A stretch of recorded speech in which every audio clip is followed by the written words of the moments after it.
Сейчас еще продукты занесу. Самое главное, ребят. Как вам, нормально? Еда хватит? Да есть пока.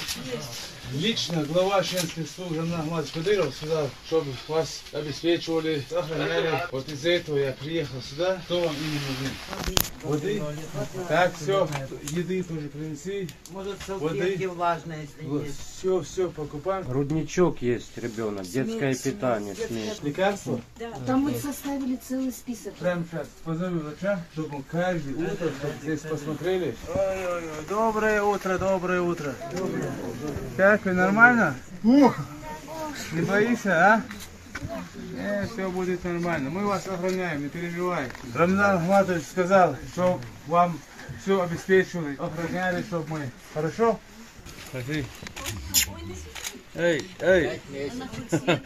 Слушай, каком уешь вот вам, а? Я мне еще ба, это я вам говорю. Я мне это мусор мне это. Я диглил спон шеф веш. Бежим диглил спон а мел уешь по хаустон. Я давали, бог я бахе. Там бульони.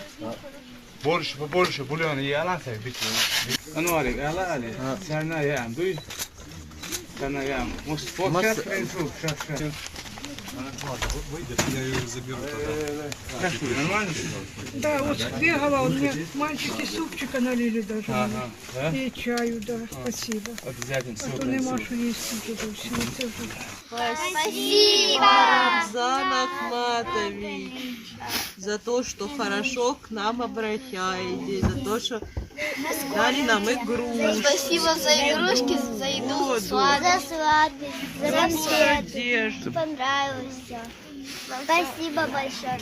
Присылает нам продукты, поддерживает нас с маленькими детьми, учитывая то, что у нас даже маленький грудничок есть. Очень большое спасибо.